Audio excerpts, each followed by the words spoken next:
right, I'm really excited today to welcome Vincent Altman O'Connor to the Blooms and Barnacles podcast.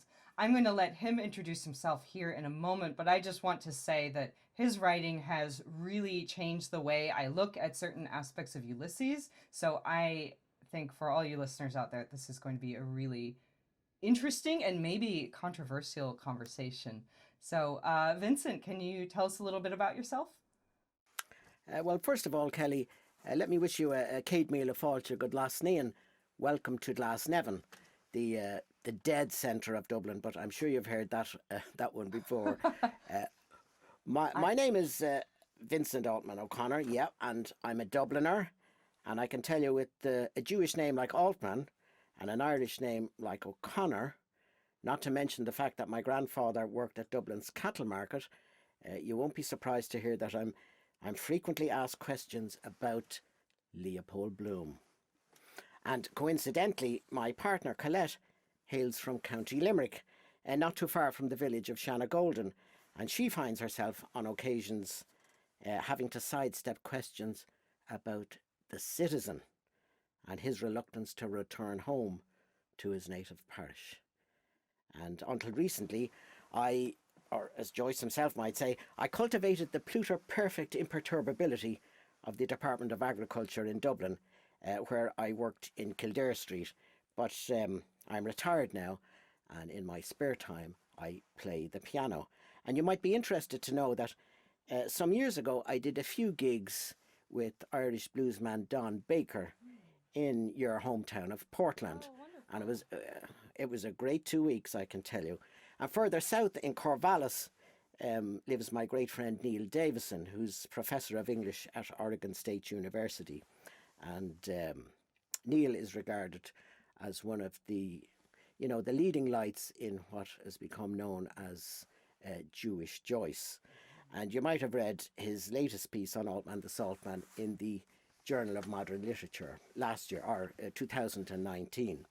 And indeed, not too far away in Missoula, Montana, lives my other great friend, John Hunt, Professor Emeritus of English at the University of Montana. And John edits the Joyce Project, where I contribute to notes on the Hiberno-Hebraic connection and on Fenianism and what I term Dublin psychotopography, but more of that later on. Yes. Which brings me, by a commodious vicus of recirculation, back to Glasnevin and where I live, near the cemetery. So would you like to hear something about Glasnevin? I would love to hear something about Glasnevin. Well, our local pub is the Bryan House, which is at the top of the road. And as you know, it's mentioned in the Heydays episode. And then past the Botanic Gardens, up Washerwoman's Hill, stood the house of Delville, where Jonathan Swift visited his girlfriend Stella, or one of his girlfriends, Stella. And behind me here is Claude Road, where John Joyce spent his last years. And his funeral service, if you could see through that wall there, you would be looking at St. Columba's Church in Iona Road, where John Joyce's funeral service took place. And the church is it's opaquely mentioned in Finnegan's Wake. I think he calls it St. Columba's in the Fields, or something like that, which it was in the fields at the time. Now, where are we? So that's us in Glasnevin. Further down this way, we have Drumcondra, where James Joyce said the best English was spoken, and he was correct in that, of course, we know that. And further down, we have the River Tolka. But at the top of the road here, we have Crossguns Bridge, and that leads across into Phibsboro and to Pisser-Dignam's Field. And Pisser-Dignam's Field is now Dalymount Park at St. Peter's Terrace, where May Joyce spent her last years. And of course, Dalymount Park, as Dermo would know, Dalymount Park is the home of Bohemians Football Club, Boas as we call them. Come on, the Boas. And in the 1890s, one of the great players for Bohemians was none other than Oliver St. John Gogarty. Oh, wow. And he lived down that away in Fairfield House. So Now, I said that, yeah. I was going to say, so did you get interested in James Joyce and Ulysses because your neighborhood and your area of Dublin seems really like saturated with Joyce stuff? Well, yeah, I'm surrounded by it, to be honest. Mm. One particular place which has a great meaning for us is the Tolka River, which is down here. And on the north bank of the Tolka was the ancient Sephardic settlement of Goose Green. Oh, Now, okay. that may ring a bell if you're a reader of Ulysses. And in Goose Green is Ireland's oldest Jewish cemetery at Ballybough, where the Altman grave is quite conspicuous. On the south bank of the Tolka, actually, is Dublin's suicide plot, would you believe? Oh. And Bram Stoker took a great interest in the suicide plot. Of course, he was born just a few minutes further up in Clontarf. And interestingly, the Joyce family had no fewer than 4 different residences on the periphery of Ballybough Jewish Cemetery. So you asked me about getting interested in Ulysses. Yes. Look, I'm surrounded by it. If I step out my front door, I step onto page 96 of Ulysses. That's the first edition, to be precise. Yes. All right. So that's it in a nutshell, Kelly. All right. But your family has a particular connection to the Joyce, the world of Joyce and Ulysses through this character named Albert Altman, who I'm guessing most readers of Ulysses probably aren't familiar with that name if they're a casual reader. So could you tell us a little bit about him and his connection to the character of Leopold Bloom? Well, as you know, I have an article in the History Ireland magazine which gives Yes. you a potted history of Altman the Saltman. Now, I don't know if you have the time, I could kind of give you a reduced version of that. I would love that. Yeah, It might take 5 or 6 minutes. that would be If I can, perfect. Yeah. and I mean, there's quite a bit out there. Frank McNally in the Irish Times has covered Altman quite a bit. And my friend Neil Davison has just completed a critical biography of Altman. And that it probably won't be out this year, but that may be on your shelves next year. Okay. But if you want a potted history, I'll go for it. Go for Well, it. the Altmans arrived in Dublin in the early 1850s, and they came from what was then known as Prussian Poland, although they may have spent some time in Hungary, but we're not sure about that. There was Moritz Altman, known as Moses the Tailor, and he was a milliner, and he and his wife Deborah settled in Dublin's Jewish neighbourhood, which was then in Capel Street. Now, Moritz was famous for his military headgear. He was a military tailor, and his creations are still to be viewed in the Imperial War Museum in London. Oh, wow. Such was his great skill in this particular field. Now, a few years later, he had a very talented son called Albert, who persuaded his father, Moritz, to set up a salt and coal importing business. And they moved to Pembroke Quay on the River Liffey because it was most suitable for the boats and barges. But in 1877, the first thing, they hit the headlines for the first time when they were accused by Dublin's Lord Mayor Hugh Tarpey of using a faulty weighing machine. In other words, they were ripping off their customers. Now, incidentally, Tarpey's daughter, Emma, was godmother to Charlie Joyce, James's brother. Okay. James Joyce's brother. They were acquitted after a notorious trial which went on for weeks and months. But young Albert, this genius, he was convinced that he was the victim of anti-Semitism. And so he and his brother Mendel, they became Irish nationalists because they saw a parallel between the Irish struggle and the Jewish struggle.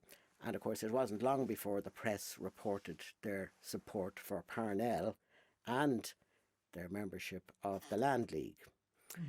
Now, as it happened, Albert was expelled from the Jewish community because he married out of the Jewish faith. He married a Catholic woman, Susan O'Reilly, in Cork.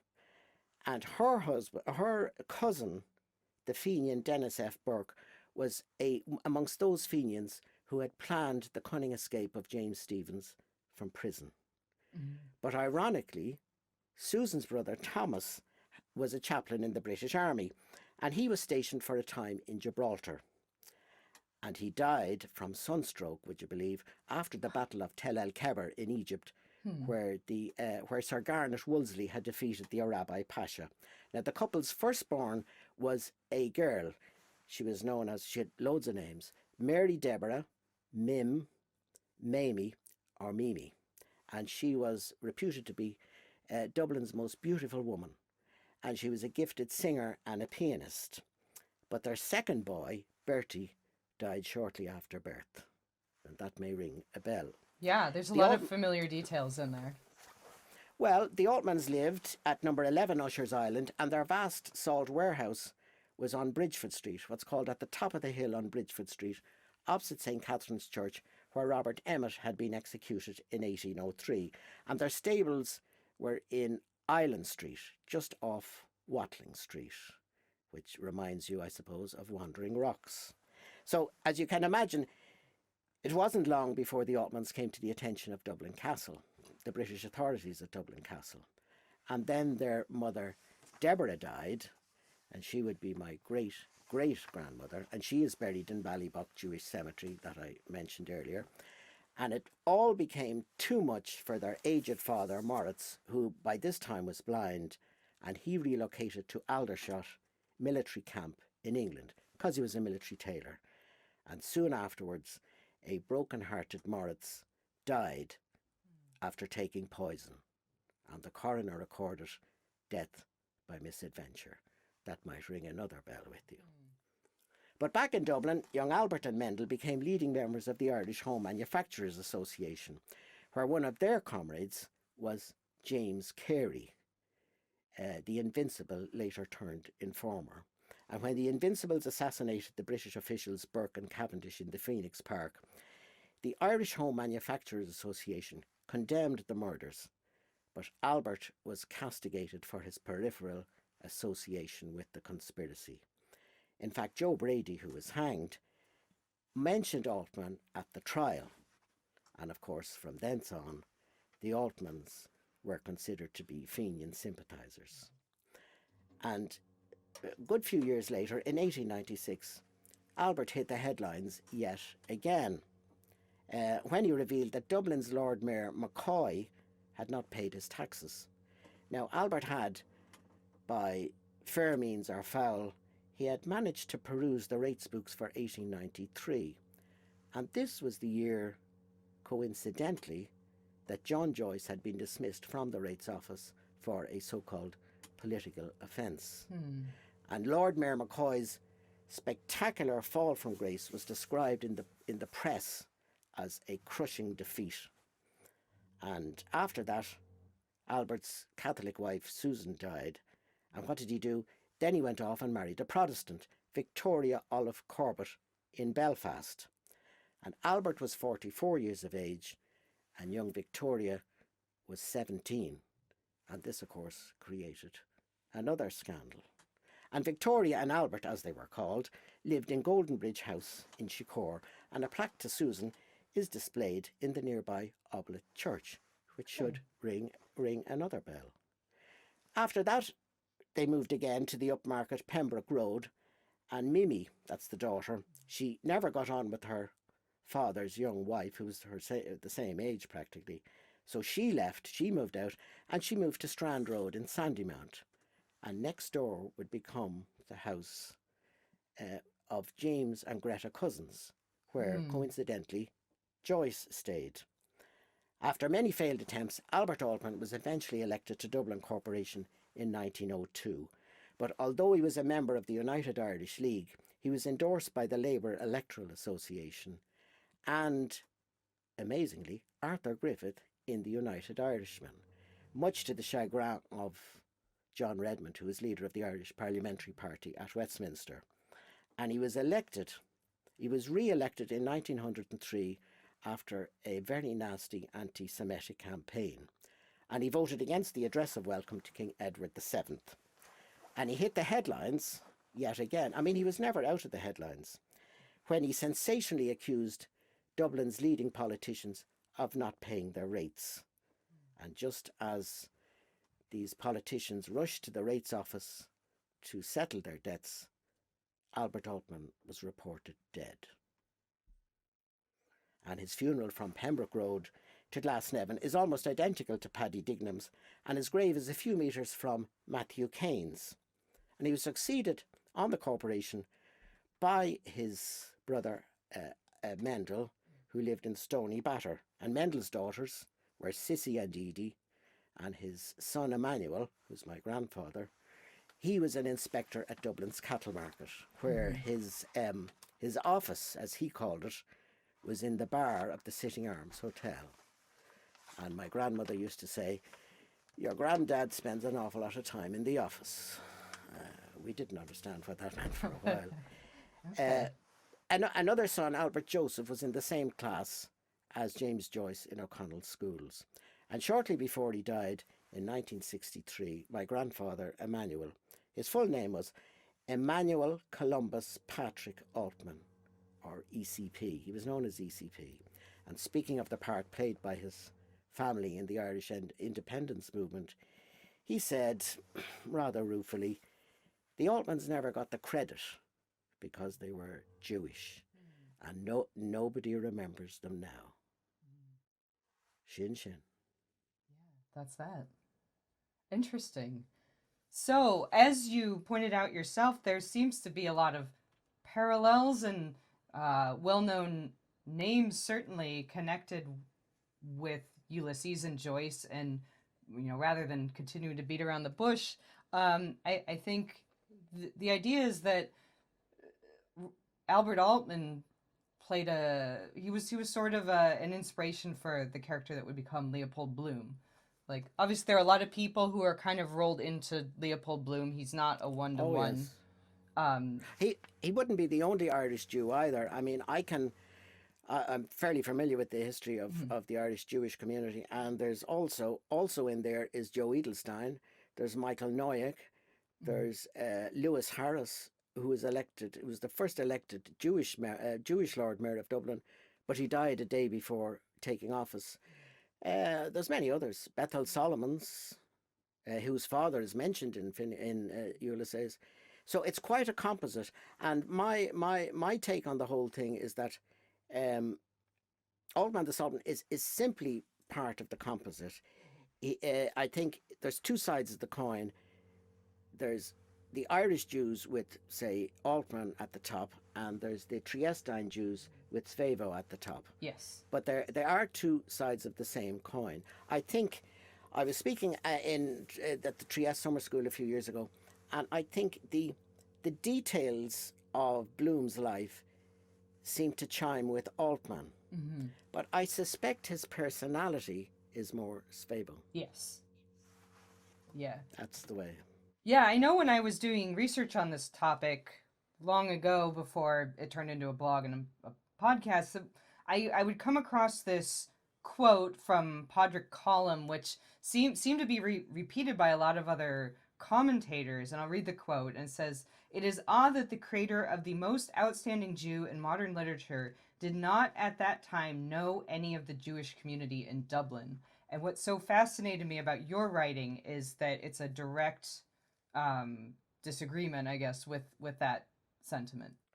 Well, I wouldn't be the first, to be honest. I think Padraig Colum's his book was published in about 1957, perhaps. Yeah. But by the time that Lewis Hyman wrote A History of the Jews of Ireland in 1972, he was already contradicting Padraig Colum, because he listed off a series of Jews who Joyce was familiar with. But I mean, Padraig Colum's comment it's very interesting, and he never elaborated or clarified it. Right. So if his intention was to steer attention away from on the Irish Jewish models, he's certainly succeeded, because every article is prefaced by that particular quote. And of course, there's a few strange things about it. He says at that time. Now, what time exactly is he referring to?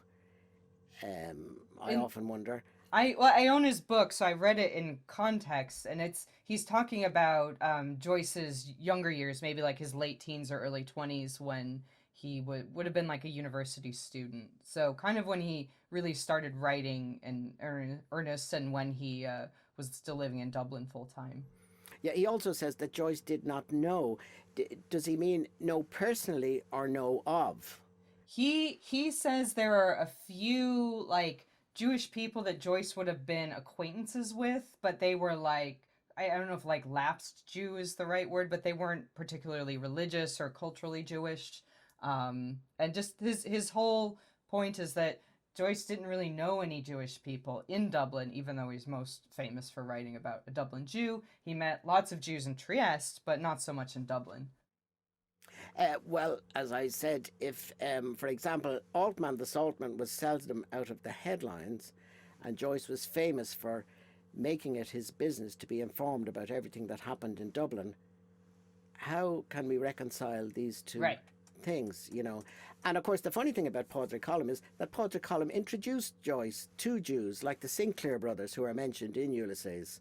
And Padraig Colum actually lived in Little Jerusalem, and his back gate looked on to Bloom's fictional address in Clanbrassil Street. So I'm inclined to think that the real reason for that comment from Padraig Colum was that the threat of my own grandfather taking up to 1963 taking Joyce to court. I mean, it was a very strong possibility. We had a regular visitor to our family, a gentleman called John D. Sheridan, who was a small time writer. He was quite famous. He wrote one or two very interesting books, actually. The Intelligent Rabbit's Guide to Golf was one of his very famous books. But he was a very right-wing Catholic, and he visited my grandfather a lot. I remember him visiting the house.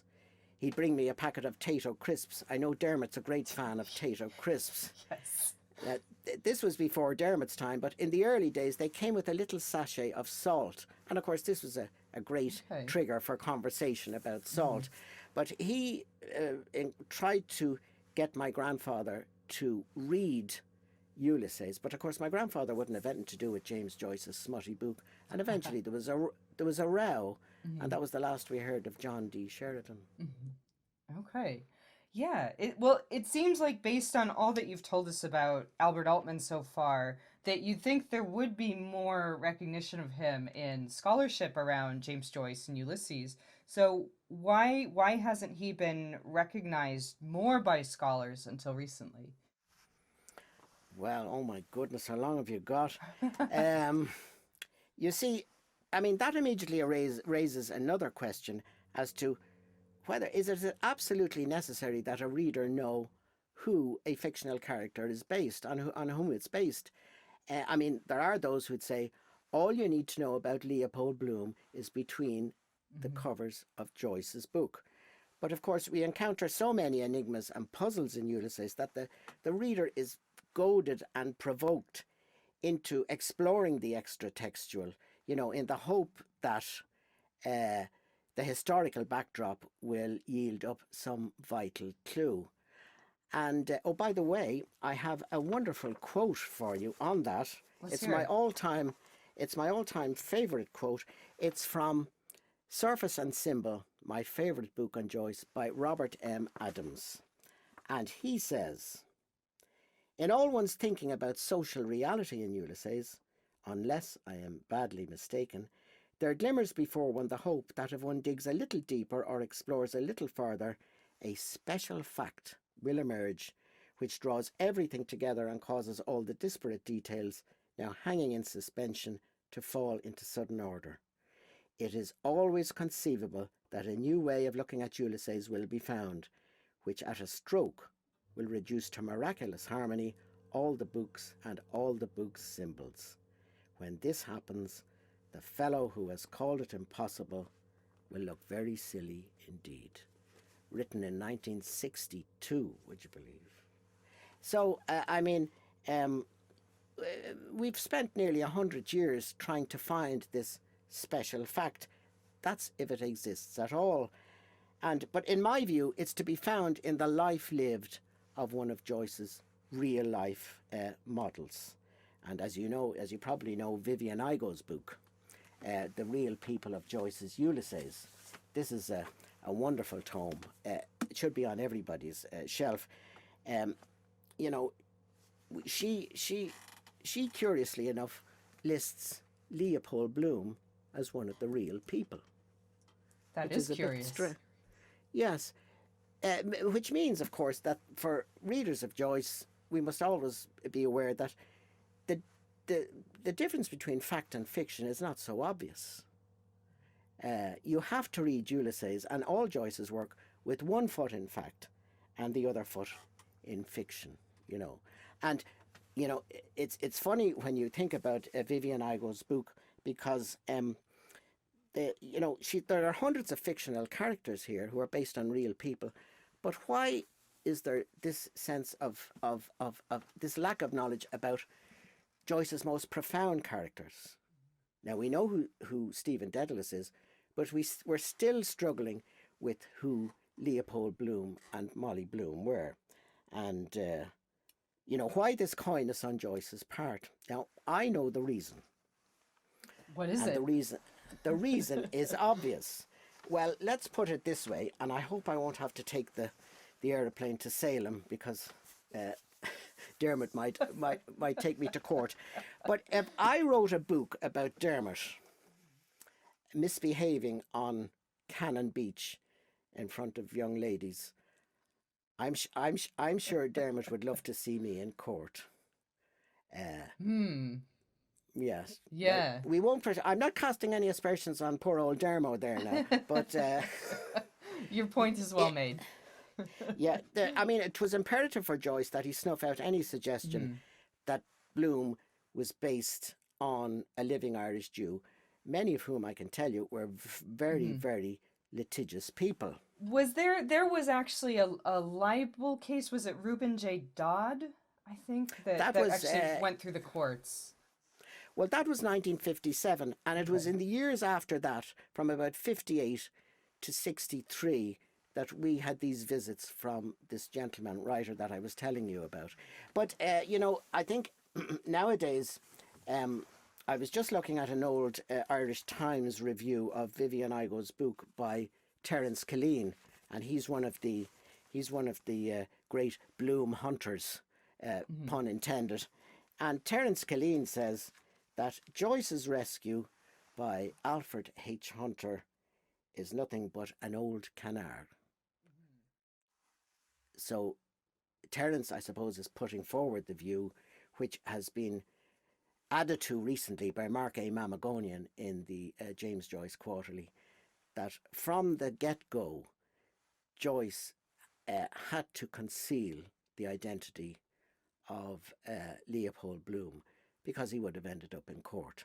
And the case you mentioned, the Reuben J. Dodd case, a great friend of mine, Patrick Callan, has an article coming out in the Dublin James Joyce Journal, and he went to the BBC archives. You see, Dodd won a phenomenal sum of money from the BBC after they broadcast excerpts from Ulysses.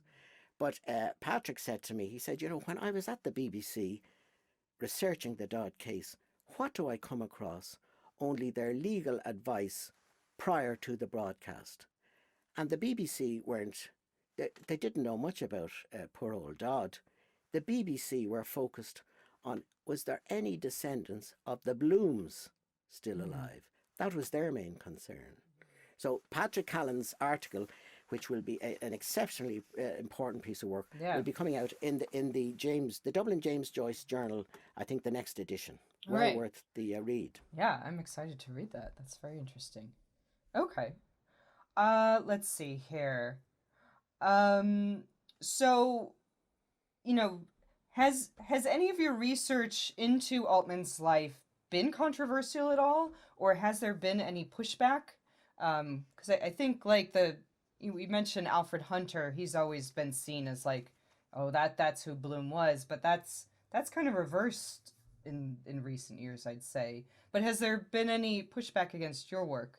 I'm not an academic, first of all, so I've spoken at the James Joyce Centre and at the symposium in Antwerp and at the James Joyce Summer School. But in the early days, now I mean early days about 10 years ago, there was some resistance, but it's kind of, I mean, it's not so obvious now.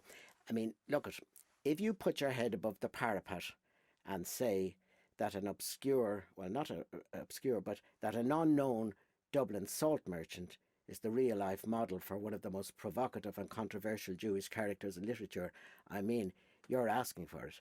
You're going to get Yes. you're going to get taken out, metaphorically speaking.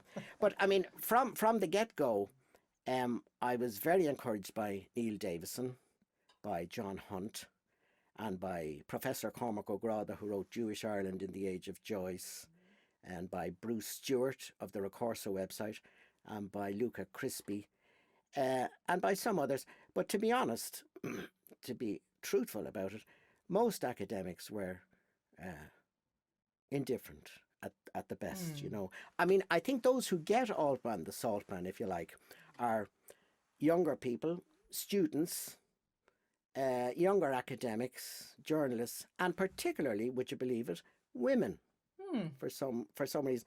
I mean, I think it's because many academics are still possessed of a mindset moulded by new criticism, and they cling to the view that Joyce, you know, was disinterested in politics and had but a totally superficial knowledge about matters outside of literature and aesthetics. And I also think that one's reaction to Altman, the Saltman, depends very much, to a great extent, on one's own political views, because Joyce was a political writer. He was tremendously humorous. His command of English was just exquisite. But he was a political animal. And, you know, Robert M. Adams, in my book there, says in his political writings, that Joyce in his political writings, he says, sounds like a disciple of the citizen. And even today, scholars are divided on Joyce's political writings for Il Piccolo della Sera. You know, do these writings represent his views? I must tell you a story. Years ago, a gentleman from Dublin, he kind of suggested in a roundabout way, well, he says it out quite bluntly, he suggested that I was trying to foment a hoax. He said that it was utterly preposterous to imagine that anyone would believe that there was a Dublin Jew who had connections to the Invincibles, to James Stephens, to Arthur Griffith, and whose father had died from poisoning and whose son had died after, all the rest of it, Usher's Island, you know. And you know, I had to take a step back. It was almost like a verbal assault, you know. And many years later, in fact, just 2 or 3 years ago, I met him in O'Connell Street, and he came up to me and he shook my hand and he very graciously apologised. And he said, you know, he says, I've taken the trouble to go through the newspaper archives. And he said to me, do you know it's all there? The story is all, you know. And I said, well, yes, that's true, of course. And he said, well, I've moved on to Finnegan's Wake now. He says, do you know why? I said, no, why? Tell me. You ruined Ulysses for me, he said. What? I said, my goodness, I'm terribly sorry. So you see, in the final analysis, it's up to the reader as to whether they factor Altman, the Saltman, into their reading experience. I mean, you don't have to. It's not compulsory. There are many levels to read Ulysses. I mean, you can read it kind of superficially, or you can drill down into the text and explore the extra textual, like what we'd be doing. But yes, I think a lot of people's problems with Altman, the Saltman, is that it confirms their worst fears. When you take a look at the Cyclops episode, you see this absurd suggestion that Leopold Bloom gave the idea for Sinn Fein to Arthur Griffith. Now, if you want to amuse yourself during a lockdown, read all the critics, how they've attempted to square the circle on this particular quotation, and you will be in stitches laughing around the place. You know, you'll almost end up in the puzzle factory, because they have tried for over 100 years to make sense of this. And the intelligent ones don't deal with it because they're afraid. Some of them say, well, it's a kind of kind of an awkward attempt at irony, perhaps, you know, or if you left that out of Ulysses, Ulysses would be a better book because it just kind of queers the pitch, if you like. So, there's something curious at play here, which we haven't encountered before. Is Joyce teasing us from beyond the grave? Perhaps he censored his letters that mentioned, and of course, Joyce and the Joyce estate have a great reputation for censorship. Might Alfred Hunter be code for Albert Altman? That's another possibility. Are the Altmans cited stenographically in the works? I don't know. I'm just putting it out there. What do you think, Kelly? What do I think? No, I mean, based on reading your work in particular, like it seems like, and we'll get into evidence here because we've made these grand assertions, so now we have to back up what we're saying. But I found your work extremely convincing, just because there does seem to be there's a lot of circumstantial evidence, but then also like real world evidence that like the Joyces knew Altman and that he was their families knew one another, and Joyce based so much of Ulysses on people and events and places that he knew, or that he got information on from other sources. It seemed really odd to me that such a central figure wouldn't be. Like, it would be way weirder for Bloom to not be based on someone that Joyce knew at least somewhat well than for him to. I think I've gotten lost what I was saying, but yeah, no, I think it makes a lot of sense. Yeah. There's absolutely no evidence in Joyce's work or his letters. There is no reference to Albert Altman. But again, we return to the fact that if Joyce was so well informed about events in Ireland, and Altman was seldom out of the headlines, how can we reconcile? Yeah. So there must be another element to it. And of course, you speak about circumstantial evidence. Of course, we're not in a court of law. We're dealing with literature, which deals with the imagination and all sorts of stuff. So I mean, although I'm putting it out there, I'm sitting on the fence myself because, as I said, I'm not an academic, and I can't spend the remaining years on the planet trying to square the circle on this. So I leave it to you and the. I would say sometimes too, when there's a really there's a clear question, like especially with that reference to Bloom and was it that it was Bloom that gave the ideas for Sinn Fein to Griffith, is kind of a perplexing sentence. I think in part because Arthur Griffith was kind of an anti-Semite, so and it just seems weirdly out of character for Bloom. Like, trying to find an answer to that, you can do all these mental gymnastics and try to make it work, but I do enjoy like an elegant solution.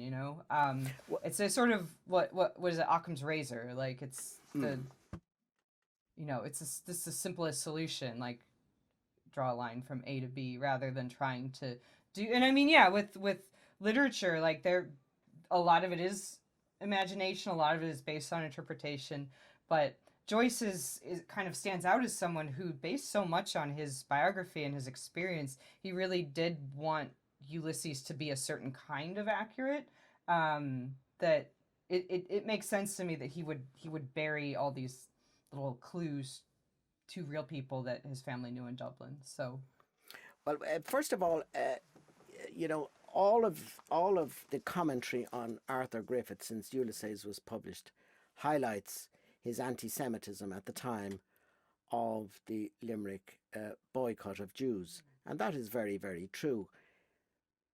But in recent times, there's been lots of work done on Griffith. And of course, it was known way back to the 1940s. But Joyce scholars ignored this fact, and I'll tell you. Griffith had a Pauline conversion of sorts, if you pardon the unfortunate pun.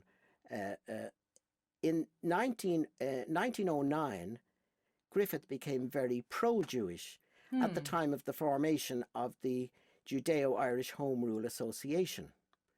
And in his publications from about 1906 onwards, he's very pro-Jewish. In fact, his closest friend was Michael Noyack, another famous Jewish Fenian.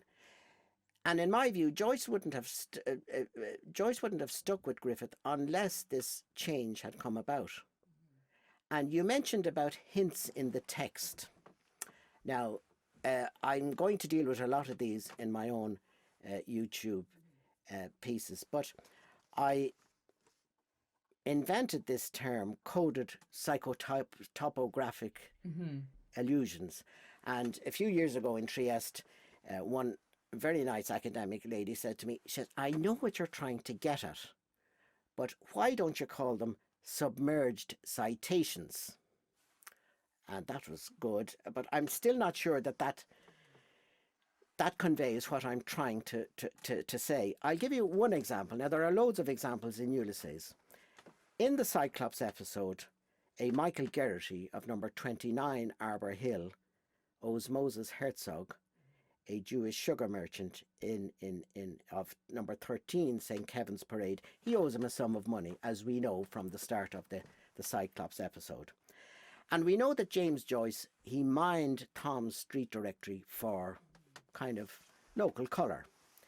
But when was it? In 1976, in the James Joyce Quarterly, a gentleman called Hugh B. Staples, in a piece called The Setting of Ulysses, he suggested, I don't know how it got into his head, but he suggested that Joyce had a specific motive for choosing these individuals and their addresses in Stoneybatter. I mean, it's totally bizarre that just Joyce honed in on these two individuals. And Staples suggested that by the time that Joyce had begun to write Ulysses, Arbor Hill Prison had become the resting place of the executed 1916 leaders. Now, I agree with Staples on this point. I think it's a very important point. And indeed, there are many submerged citations of the Rising to be found in Ulysses if you know where to look for them. Anyway, that was the best Staples could do to explain Joyce's choice of 29 Arbor Hill and 13 St. Kevin's Parade.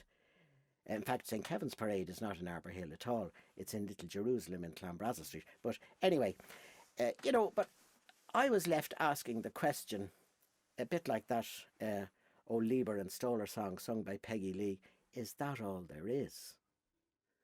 I just felt instinctively that there was something more. This was before I did a lot of my own research, because I knew that all our family came from Stoneybatter. Why pick on Stoneybatter? And then a few years ago, I was examining the Dublin electoral rolls, and I saw, intriguingly, that my great-grandfather, the salt merchant Mendel Altman, had an address at 28 Arbor Hill. Now, you must admit, that's an astonishing coincidence. Few people would say that was a pure happenstance accident. And then I examined the electoral rolls further, and I found that my great-grandfather Mendel had a property at number 12 St. Kevin's Parade. Huh. So this was one door out from the two addresses in Ulysses. And my friend Senan Maloney calls this, he's doing some research on this sort of thing himself, he says Joyce suffered from next-door syndrome, and I agree with him. But why would Joyce have known this? He would have known this because, of course, his father worked for Dublin Corporation in compiling the voting register. He got odd jobs for the corporation doing this. Now, if you were very pedantic about the whole thing, you might say, but Moses Herzog was a salt merchant, was a sugar merchant. He wasn't a salt merchant. But if you go to Ulysses on the Liffey by Richard Ellman, you'll see on page 123 of the Cyclops episode, Ellman says that Joyce identified salt as the contrary of sugar for the Cyclops episode. So you have Mendel Altman, one address out, and a salt merchant, and a Jewish salt merchant at that. So, I mean, as I said, I'm sitting on the fence, Kelly. Yes. Okay, yeah, that's kind of what I meant by circumstantial evidence. Like, it fits, it's logical, but does it prove anything? I don't know. But It depends. It depends on the reader. I'm quite convinced that there are many readers who, for whatever reason, will put Altman the Saltman to the side and say, that's not in my, that's not going to be part of my reading experience. But like one lady said to me, she said, well, I didn't like Altman's politics, so I tried to ignore him. But she said, it was like when I got a tooth out, my tongue kept looking for the hole in my teeth, in the gum. She said I couldn't get away from it. yeah. There you were. Yeah, no, I mean, when I researched, the idea of who was the real Leopold Bloom, I came away from it feeling like this is many people kind of rolled into one. This is like a Frankenstein character. It was such a he's such a well-developed character. There's so much depth to him compared to many other characters in Ulysses that it seems like Joyce took inspirations from all over, from people he knew in Trieste, from people he knew in Dublin, and yeah, kind of stitched them all together. And it does feel like, especially just like the biographical details of Altman really fit. And then there's other details within the story, like the names, especially Sissy and Edie, show up in Ulysses. So I think like Ulysses is not a story about Altman the Saltman, but I think that his spirit is in it, mixed in with many others. Does that make sense? Indeed. Oh, absolutely. So yes, it's part of a composite, and the best you can do is to simply itemize them off, have a look at their lives, and try and spot, parallels or correspondences. But anyway, who needs to know who a fictional character is based on? I mean, a writer doesn't need to know the individuals personally. I mean, Shakespeare didn't know Julius Caesar, but he wrote a play about him. Sure. Yeah. No, that's something I've discussed with other folks, mostly off the podcast. But yeah, in most literature, it doesn't matter. But I think if you're happy just reading Ulysses and liking Leopold Bloom for who he is as a fictional character, that's perfectly legitimate. On the other hand, if you're going to do a blog and a podcast that sort of digs down into these things and answers these little questions I have in my head, then you end up spending a lot of time with the people in Joyce's life, because it seems like it was really important to him, that he portray Dublin as he knew it and the people as he knew them. So it definitely adds insight into Ulysses, in my opinion. Although I don't know that you need to do it for every piece of literature in the world.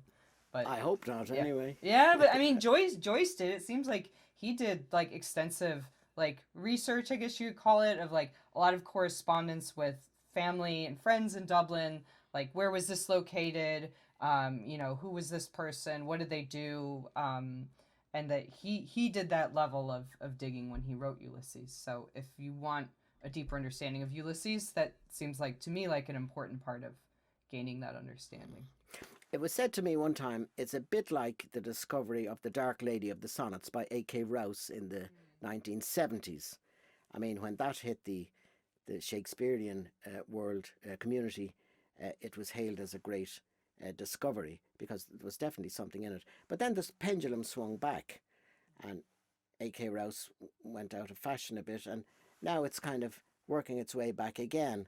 So I'm not sure if Altman the Saltman might be a bit like that. Yeah.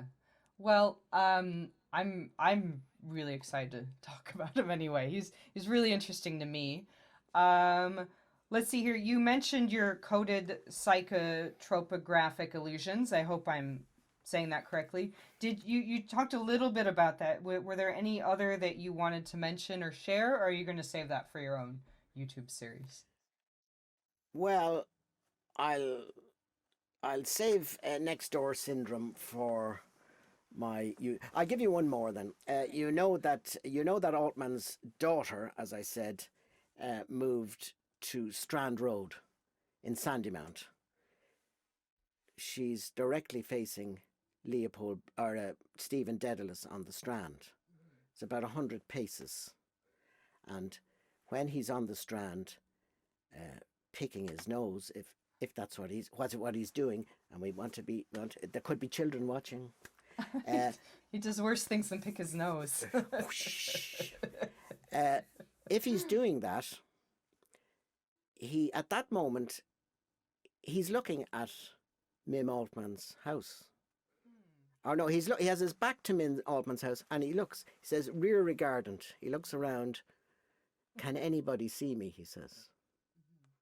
Is anybody watching? You remember that particular phrase? Yes. Now, if you look at the Tom's directory, she lived next door to James and Greta Cousins, where he did stay.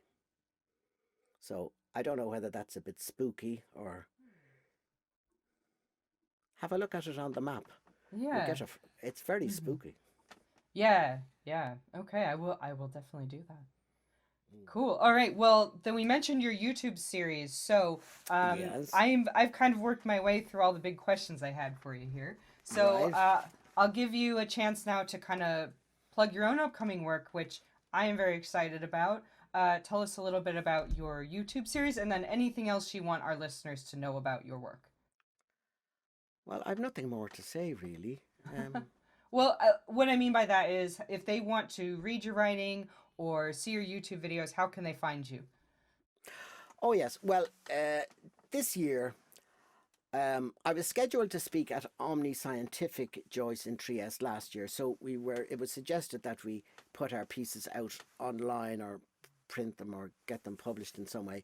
So I have 3 YouTube videos coming up this year. Well, perhaps 2 this year and 1 next year for the 100th anniversary. And I'll be dealing in great depth with all the subjects we've discussed here. And it's a kind of a half academic piece and half sort of documentary with a little bit of fun thrown in. So I hope at that point that I'll have covered everything about Altman, the Saltman. Oh, well, we're happy to have had you on the show. And those videos, though, I want to make sure those are available on or will be available on your YouTube channel. How can folks find find you on YouTube? Well, I don't really have a channel as such. Well, we haven't worked all that out yet. Okay. I presume maybe you can put a link from Blooms and Barnacles. Yes, that's what I want to do. Well, if you really like to host the entire 3, you're more than welcome. But I presume if anybody just searches Altman, the Saltman, and Leopold Bloom, I presume they'll eventually find their way to them. All right. Well, I will make sure when they do come out that we will share them on our social media, and we'll talk them up on the podcast because I think they're an interesting little avenue in Joycean studies, I guess you could say.